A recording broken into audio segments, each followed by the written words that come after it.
Hello and welcome back guys. So here's an improved version of the Latteintosh PC that I built few months ago.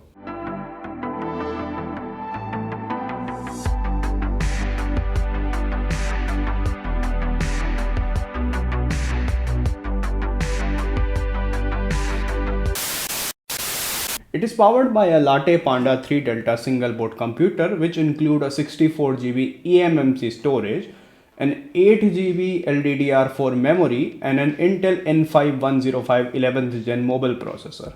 Even better, I have added an SSD to increase storage capacity via the motherboard's M2B slots. I completely upgraded the system by using a new IPS display and changing the design of the entire body. Fun fact, this system is capable of running games without graphic card, including CSGO, Minecraft, Among Us, and many other games. I occasionally even use the system to play old retro games with emulators. As an illustration of how good this PC is, consider how smooth it runs Genshin Impact on medium graphics.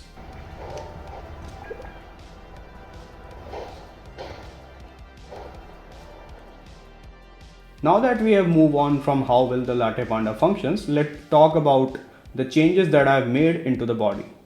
As you can see, this version is drastically different from the one before.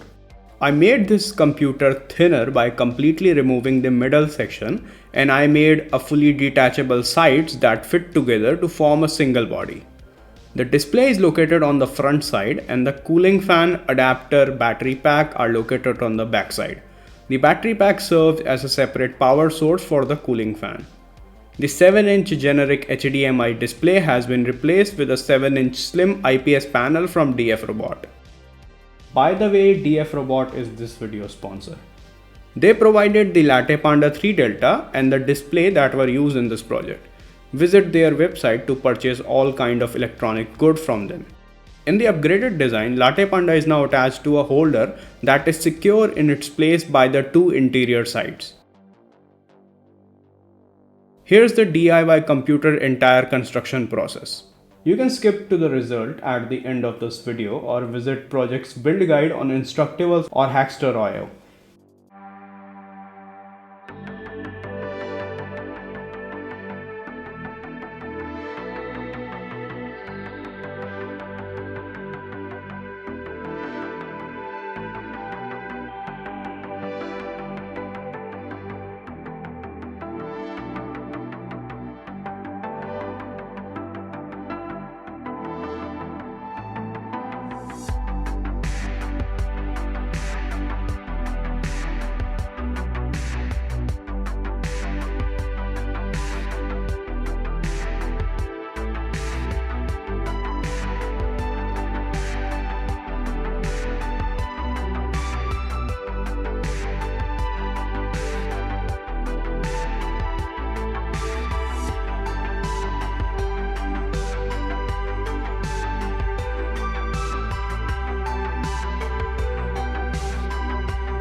The end result is a mini PC that resembles Macintosh 128K PC from 1980s to some extent.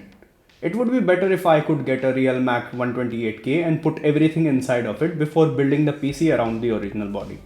Unfortunately, I couldn't do that for a variety of reasons, but maybe I will do that in future. Alternatively, I might even make the entire body out of 3D printed material because 3D printing is awesome. The idea of printing a full-size replica of Gut Sword from Berserk crossed my mind this year. I think it will make for an intriguing project for following year. Anyways, this is the final product and it looks absolutely stunning. The speakers are functional and practical, not high-end but they are workable. Everybody stand back. That is it for today, folks. If you like electronics project, then do check out my work on Instructables. Like, share and subscribe and I'll be back with a new project pretty soon. Peace out.